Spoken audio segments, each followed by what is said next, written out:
اعوذ باللہ من الشیطان الرجیم، بسم اللہ الرحمن الرحیم۔ معزز خواتین و حضرات، آج گوشے کمال کی نشست نمبر 59 یعنی 59 ہے۔ ہمارا آج کا موضوع استاد ذوق کا ایک مصرع ہے، چھٹتی نہیں ہے منہ سے یہ کافر لگی ہوئی۔ یہ دراصل میرے حسب حال ہے کہ میں 56 سال کی صحافت کی زندگی اور اس میں 25 سال اداریہ نویسی کا جو دور گزار چکا ہوں، اس دور میں میرا جو نقطہ نظر رہا ہے وہ ہمیشہ یہ رہا ہے کہ ملک و قوم کے مفادات کو پیش نظر رکھوں اور ان کے مسائل کو سامنے رکھوں۔ میں نے بے شمار کالم بھی لکھے اور اداریے تو 25 سال جیسے ذکر کر چکا ہوں۔ اس پورے عرصے میں نے عوام کو ہمیشہ اپنا نقطہ نظر رکھا، انہی پر اپنی توجہ مرکوز رکھی۔ کبھی کبھی دوسرے موضوعات پر بھی گفتگو ہوئی، لیکن میرے دل میں ہمیشہ عوام اور ان کے مسائل رہے۔ چنانچہ میں نے بہت کوشش کی کہ اپنا یہ پروگرام جب شروع کیا تو بتا دیا تھا کہ میں شاید سیاسی موضوعات پر گفتگو نہیں کروں گا، لیکن وہ چونکہ اتنے پرانی عادت پڑی ہوئی ہے اور عوام کے مسائل میرے دل سے نکلتے نہیں، اس لیے مجھے استاد ذوق کا یہ مصرع لینا پڑا کہ چھٹتی نہیں ہے منہ سے یہ کافر لگی ہوئی۔ جو عادت پڑ گئی ہے عوام کے مسائل کو بیان کرنے کی، اپنا درد دل ظاہر کرنے کی، وہ عادت اب بھی قائم ہے۔ چنانچہ آج بھی میں نے جب اخبارات پر نظر ڈالی تو میرا اپنا آج کا مقررہ جو موضوع تھا وہ مجھے چھوڑنا پڑا۔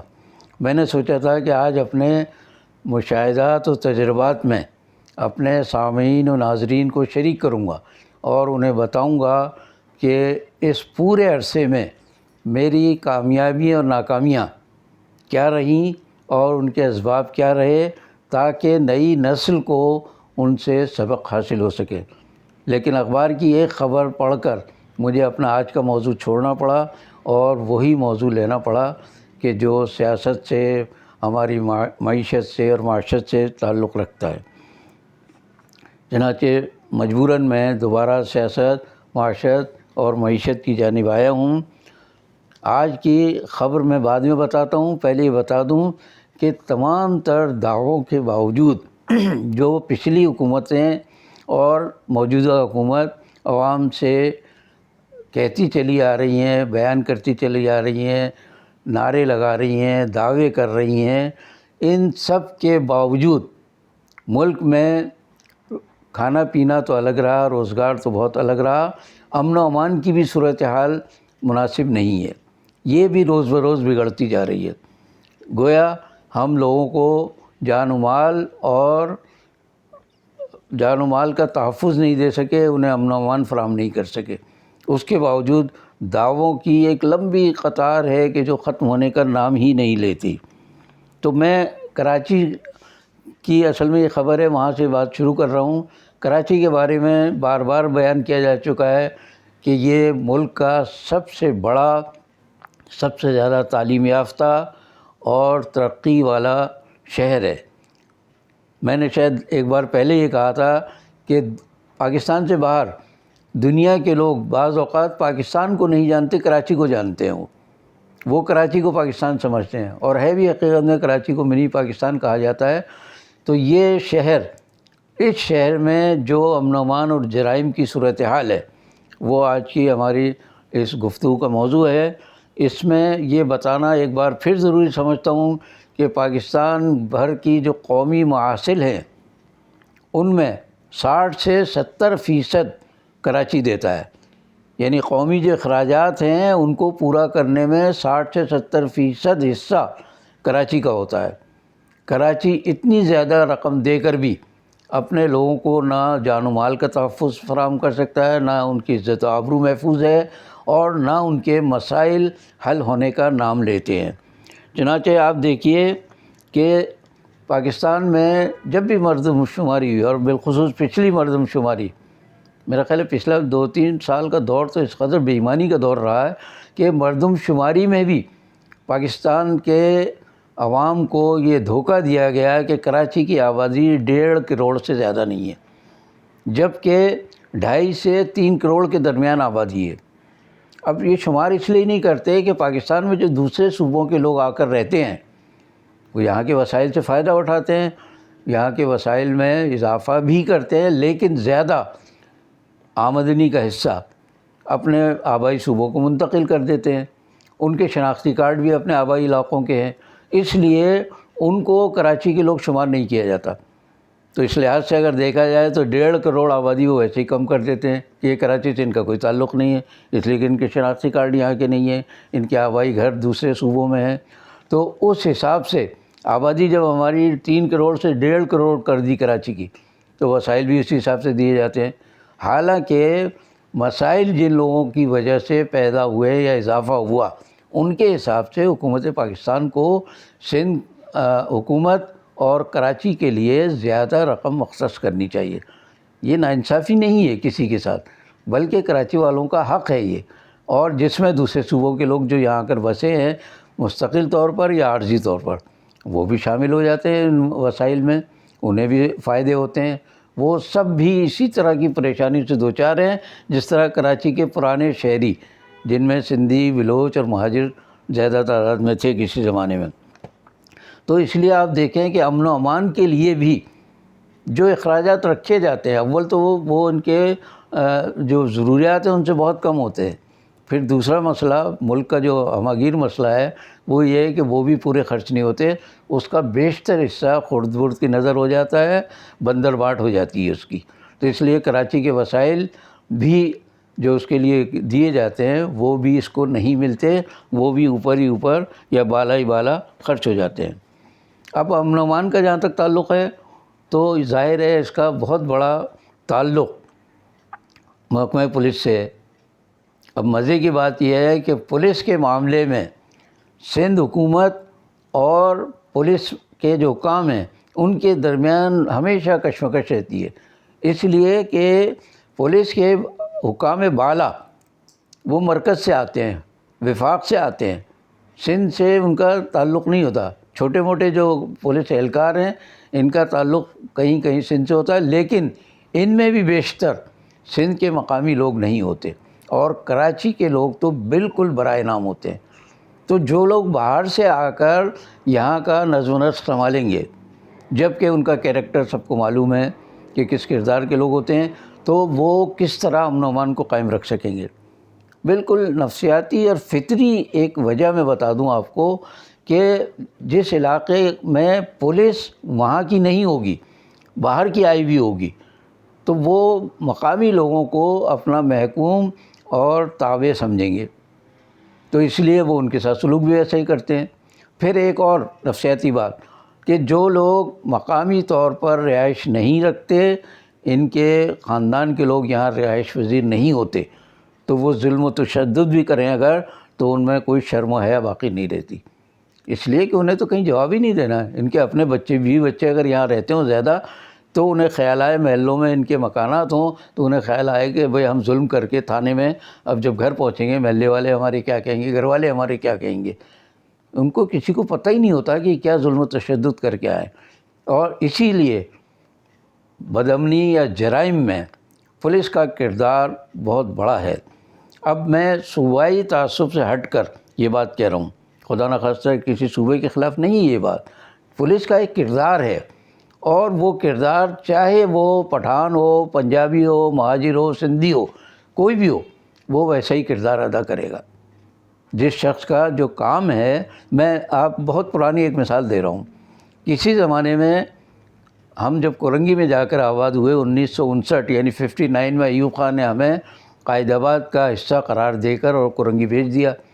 ہم وہاں جا کر رہے تو ٹرانسپورٹ کا پورا نظام، جنہیں آج مہاجر کہتے ہیں، ان کے ہاتھ میں تھا۔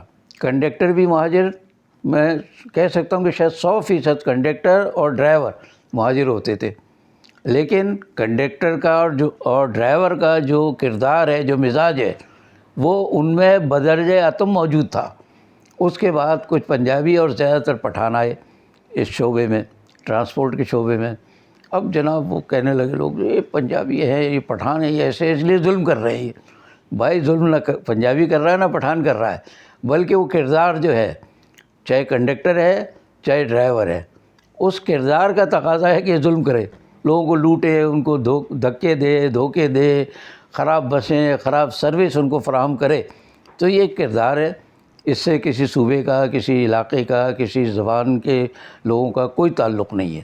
یہ کیریکٹر ہوتے ہیں جو اپنی اپنی جگہ کام کرتے ہیں. تو میں ایک بات یہاں ایک اور کہنا چاہتا ہوں کہ آج جو اتنی لمبی میں نے گفتگو کی ہے، اس سے پہلے، اس پر آنے سے پہلے ایک بات اور بتا دوں، جو کردار کی بات کر رہا ہوں. ہم ایک بار کورنگی میں بس سے چلے صدر کی طرف، یا صدر سے چلے ہم کورنگی کی طرف بس میں بیٹھ کر. راستے میں وہی مہاجر جو پٹھان ہوتے تھے، ڈرائیور کنڈکٹر، اس قدر بدتمیزی کی اس نے مسافروں کے ساتھ، تو مسافروں سے تھوڑا جھگڑا ہوا ان کا. تو لوگوں نے کہا بھائی اچھا ایسا کرو تو تھانے لے کے چلو گاڑی. وہ ڈرائیور کو ذرا بھی شرم نہیں آئی، وہ لے آ کے اس نے تھانے میں لے آ گاڑی کھڑی کر دی. ہم چند لوگوں نے جو اپنے آپ کو پڑھا لکھا سمجھتے تھے، گئے اندر جا کر ان سے کہا کہ صاحب یہ اتنے بدتمیز لوگ ہیں، پیسے بھی کماتے ہیں ہم سے، ہمارے ساتھ بدتمیزی کرتے ہیں. تو فوراً ایک پولیس والا آیا، ارے 100 آدمی بس کے اندر، یہ سب ظلم کر رہے ہیں ڈرائیور پر اور کنڈکٹر پر، ابھی دیکھتا ہوں میں سب کو. اور اس کو 2 آدمی تو نظر نہیں آئے جو ظلم کر رہے ہیں 100 آدمیوں پر. وہ 100 آدمیوں کے خلاف کارروائی کے لیے تیار ہو گئے. وہی پولیس کا کردار کہ وہ حمایت اس کی کرے گا جو اس سے کوئی بھتہ ملے گا، جس سے کوئی تعلق ہوگا. وہ پنجابی پٹھان مہاجر نہیں دیکھے گا، وہ دیکھے گا بھائی یہ ان سے ہمیں کچھ پیسے ملتے ہیں، اور یہ عوام یہ آج 100 یہ ہے، کل دوسرے 100 ہوں گے، یہ تو ہمیں پیسے دینے سے رہے. تو وہ کیریکٹر جو تھا، اس کی وجہ سے 100 آدمیوں کو دھمکیاں دی اس نے، پولیس والے نے. بڑی معافی تلافی کر کے کہ اچھا بھائی چلو، رمضان کا مہینہ، روز افطار کا وقت قریب آ رہا تھا. انہوں نے کہا بھائی چھوڑو جھگڑا اور اب چلو آپ کورنگی جانا ہے اور گھر جا کے روزہ افطار کرنا ہے. تو یہ کیریکٹر کی جو بات کر رہا ہوں، یہ آپ ہر جگہ دیکھ لیجئے. گورکن کا کردار میرا ایک بڑا اچھا کالم ہے، کسی دن پیش کروں گا میں. اس کا ایک الگ کردار ہوتا ہے، وہ مخصوص اس کی کیفیت ہوتی ہے. اسی طرح آپ کسی بڑے افسر کے کسی گارڈ کو دیکھ لیں، کسی نائب قاصد کو دیکھ لیں جو کسی بڑے دفتر میں باہر پہرا دے رہا ہے وہ. تو اس طرح آپ ہر ایک کا الگ الگ کیریکٹر دیکھتے جائیں، آپ کو پتہ چل جائے گا کہ کون ہے کیا ہے. اب میں آج آتا ہوں اپنی اصل گفتگو پر، اخبار کی اس خبر پر کہ جو پڑھ کر مجھے اتنی بات کرنی پڑی ہے. یہ ہے CPLC کی ایک report. CPLC citizen police liaison committee ہے ایک، جو پولیس اور عوام کے درمیان رابطے کا کام کرنے والا ایک ادارہ ہے. اس کا سرکار دربار سے براہ راست کوئی تعلق نہیں ہے، لیکن یہ ہر ماہ ایک رپورٹ پیش کرتا ہے کہ ملک میں، خاص طور سے کراچی میں، امن و امان کی صورتحال کیا ہے، جرائم کتنے ہوئے، کتنے لوگ ان میں سے پکڑے گئے. تو اس کی رپورٹ جو ہے مستند مانی جاتی ہے. اس کی حال ہی میں گزشتہ 10 ماہ کی رپورٹ سامنے آئی ہے. آج کے اخبار میں نے وہ پڑھی تو وہ بنیاد بنی آج کے اس موضوع کا. تو اس میں انہوں نے کہا ہے، CPLC کی رپورٹ میں یہ کہا گیا ہے کہ کراچی میں جرائم بڑھ گئے ہیں اور بڑھتے جا رہے ہیں. پولیس ان پر قابو پانے میں ناکام ہے. پولیس کی ناکامی کے اسباب تو میں اوپر کچھ بیان کر چکا ہوں. ظاہر ہے کبھی کامیاب ہو ہی نہیں سکتی اس طرح کی پولیس. تو انہوں نے بتایا ہے کہ 10 ماہ کے دوران CPLC والوں نے، سٹیزن پولیس لائزن کمیٹی، یعنی پولیس اور شہریوں کے درمیان رابطے کی کمیٹی، وہ یہ بتا رہی ہے کہ گزشتہ 10 ماہ کے دوران 332 شہری قتل ہوئے ہیں. کراچی کے شہریوں میں سے 322 افراد کو قتل کیا گیا. اس کے بعد ریزنی یعنی سرعام لوٹنے کی جو وارداتیں ہوئیں وہ سن لیجیے ذرا، اس کی تعداد 18,000 وارداتیں ہوئی ہیں پچھلے 10 مہینوں میں. اوسط لگا لیجیے مہینے کا اور دن کا. اس کے بعد کہتے ہیں کہ 18,000 موبائل فون چھینے گئے شہریوں کے. موبائل فون اگر آپ 1,000-2,000 سے لے کے اور 50-60 ہزار تک کا لگا لیں تو ایوریج لگا لیں کہ 18,000 موبائل فون چھین کر شہریوں کو کتنے بڑے سرمایے سے محروم کیا ہے. اسی طرح 30,000 موٹر سائیکلوں سے شہری محروم ہوئے ہیں۔ دنیا جانتی ہے کہ پاکستان میں موٹر سائیکلیں وہ غریب لوگ رکھتے ہیں کہ جنہیں وقت پر کہیں ملازمت میں یا کام پر پہنچنا ہوتا ہے، اور جو بسوں کے دھکے کھانے اور وقت ضائع کرنے کو یعنی وہ برداشت نہیں کر سکتے۔ انہیں وقت پر پہنچنا ہے اور صاف ستھرے حالات میں پہنچنا ہے، تو موٹر سائیکل عام طور سے متوسط یا نچلے درجے کے متوسط لوگ رکھتے ہیں۔ اب 30,000 موٹر سائیکلیں چھین لی غریبوں کی، جنہوں نے پتہ نہیں پیسے جوڑ کے کس طرح موٹر سائیکلیں ٹرانسپورٹ کے مسائل کی وجہ سے رکھی تھی، وہ چھن گئیں۔ اس کے بعد 13,000 گاڑیوں سے مراد کاریں اور 4 پہیے کی بھی جو بھی گاڑیاں ہوتی ہیں وہ چھینی گئیں، 13,000، اور یہ 10 مہینے کی رپورٹ ہے یہ۔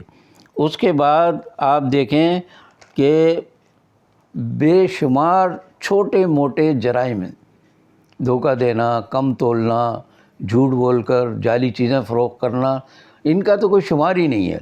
اس کے علاوہ ایک بہت بڑا پہلو یہ ہے کہ شہری عام طور سے چھوٹی موٹی وارداتوں کی شکایت جا کر تھانے میں نہیں کرتے، اس لیے کہ اول تو سننے والا نہیں، اور اگر کوئی سننے والا مل جائے تو جانے والے کو پکڑ کے پہلے بٹھائے گا کہ پہلے تو تم بیٹھو، تم کون ہو، کیا ہو، اور اس کے بعد وہ بیچارہ منت سماجت کر کے یا کسی طرح ان سے پیسے دے کر جان چھڑا کر بھاگتا ہے۔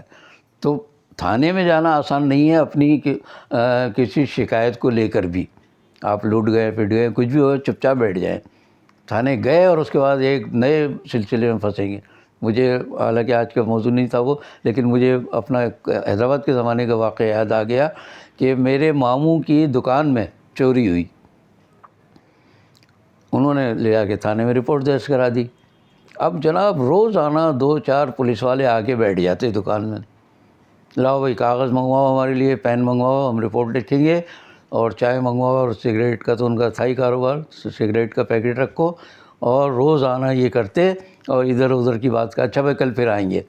2-4 دن ہوئے، 6 دن ہوئے، تو وہ تنگ آ گئے کہ کاروبار سے بھی جائیں، پولیس والے روز بیٹھے ہوئے خرچہ کرا رہے ہیں۔ بالکل مجھے یاد ہے ان کی دکان کے بالکل سامنے ایک جج صاحب رہتے تھے سندھی، وہ ان کا بیٹا ہمارے ماموں کا دوست تھا، تو انہوں نے اس سے کہا کہ یار اپنے ابا سے کہو ہمیں جان چھوڑاؤ، سیشن جج تھے ان کے والد، تو ان کی کہنے پر ان کی جان چھوٹی اور پولیس والوں نے دکان میں، انہوں نے کہا بھائی ہمیں کچھ نہیں چاہیے، ہمیں مال بھی برآمد کر کے مت دیں، آپ خدا کے واسطے ہماری دکان پہ نہ آئے کریں۔ پولیس والوں نے جان چھوڑی ان کی۔ تو مال تو بہت دور کی بات، کیا برآمد کرتے ہیں، وہ روزانہ آ کے خرچہ کر رہے ہیں، اور اس چکر میں تھے کہ کچھ پیسے دیں تو ہم ان کی جان چھوڑیں۔ وہ سیشن جج صاحب کی مہربانی، میری ملاقات رہی ہے جب میں نے تھوڑی سی وکالت کی تھی، تو بڑے شریف آدمی تھے، انہوں نے کہہ کے ان کی جان چھڑائی۔ یہ اتفاق سے اس وقت مجھے یاد آ گیا اچانک۔ اب میں جو بات بتا رہا کہ بے شمار جرائم تو ایسے ہوتے ہیں کہ جن کے لیے کوئی رپورٹ درج کرانے نہیں جاتا۔ اس کے اسباب میں نے آپ کو بتا دیے کہ ہر شخص تھانے کچہری جانے کا تصور بھی نہیں کر سکتا۔ اب سوال یہ ہے کہ اس کے ذمہ دار کون ہیں؟ اب مسئلہ وفاق اور صوبوں کے درمیان کشمکش کا کہ صاحب کس کا کے دائرہ اختیار میں آتا ہے، کس کی ذمہ داری ہے، کون اس پر قابو پائے، جھگڑے باتیں ہی باتیں، اس کے علاوہ کرنا کرانا کسی کو کچھ نہیں ہے۔ اور بطہ خوری، اغوا برائے تاوان کے اور بینک ڈکیتی کے واقعات کا میں نے آج ذکر نہیں کیا، یہ ان کے علاوہ ہیں یہ سارے۔ تو آپ اندازہ کیجئے کہ کراچی جیسے شہر میں جو دنیا میں پاکستان کی شناخت ہے، وہاں جب یہ عالم ہے امن و امان کی صورتحال کا، جرائم کا، تو آپ اندازہ کیجئے چھوٹے چھوٹے شہر، گاؤں، وہاں بیچارے غریبوں شریفوں کے ساتھ کیا سلوک ہوتا ہوگا، کس طرح لٹتے پٹتے ہوں گے۔ ان کی تو کہیں ٹی وی چینلز پر، اخبارات تک بھی رسائی نہیں، کہاں تھانے جانے کا تو تصور ہی نہیں کر سکتے۔ تو آج معذرت کے ساتھ میں نے دوبارہ سیاست کو اپنا موضوع بنایا ہے، باقی بشرط زندگی باقی۔ لیکن پھر ایک بار کہتا ہوں کہ آپ میرے چینل کو سبسکرائب کریں، شیئر کریں، لائک کریں، تاکہ ہمارا یہ عوامی پیغام زیادہ سے زیادہ لوگوں تک پہنچے۔